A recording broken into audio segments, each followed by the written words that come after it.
이번에는 KBS 충주 스튜디오 연결해서 북부권 소식 살펴보겠습니다. 박은재 아나운서 전해주시죠. 네, 충주입니다. 전국 최초의 농촌 유학센터가 단양에 있는데요. 인구 감소 지역에 활력을 불어넣고 있지만 보조금이 끊겨 운영난을 겪고 있습니다.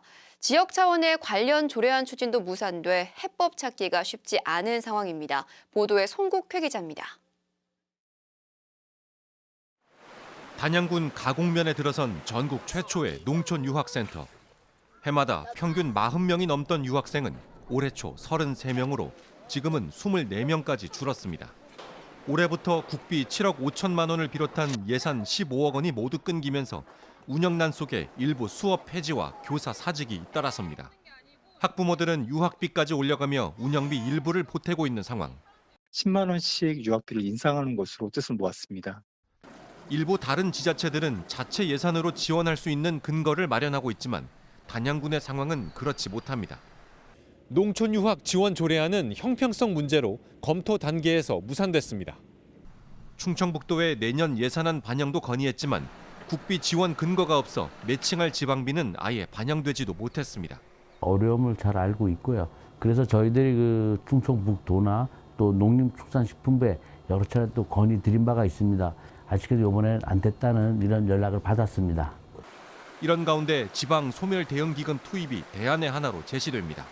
농촌 지역에는 그 소멸이 너무 가중되기 때문에 지방 소멸 대응 기금을 활용할 수 있는 방안을 적극 검토하는 것도 하나의 대안이라고 생각합니다.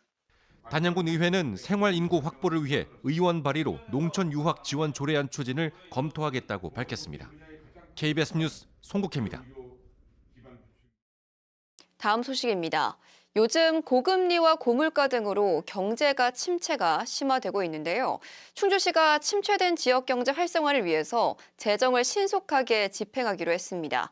충주시는 이를 위해 최근 대규모 투자 사업을 추진 중인 부서 등의 소비 투자 추진 상황을 점검했습니다. 또 내년 상반기에는 재정 집행 목표를 60%로 올려 예산을 신속하게 집행할 방침입니다. 충주시는 이에 앞서 올해 4분기 소비 투자 목표액을 1,594억 원으로 정하고 초과 달성 등의 행정력을 집중하고 있습니다. 제천시 청전동에 공공임대주택과 아이 돌봄 시설이 들어섭니다. 제천시와 충북개발공사는 최근 청전동 도시재생사업 지역에 공공임대주택 청전 이음 빌리지를 조성하기로 하고 관련 업무 협약을 했는데요. 제천시와 충북개발공사는 청전동 일대에 244억 원을 들여 15가구가 거주할 지하 2층, 지상 8층의 임대주택과 육아 나눔터, 보육실, 어린이 도서관 등 아이 돌봄 시설을 지을 예정입니다. 음성군이 맹동면 두성리 일대 충북혁신도시 중앙광장에 경관 조명을 설치했습니다. 음성군은 연말연시 따뜻한 분위기를 조성하고 야간 볼거리를 확충하기 위해서 혁신도시 중앙광장에 조명을 확충했다고 설명했습니다. 경관 조명은 매일 일몰 때부터 새벽 2시까지 켜집니다. 단양군은 형편이 어려운 가정자녀의 자산 형성을 돕는 디딤 씨앗통장 가입 대상이 늘어난다고 밝혔습니다.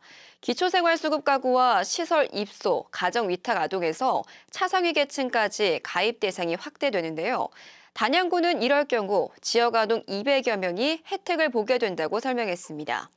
디딤 씨앗 통장은 매달 본인 부담금을 적립하면 지방자치단체에서 1대2 비율로 돈을 더 보태 한 달에 최대 10만 원까지 지원하는 사업입니다.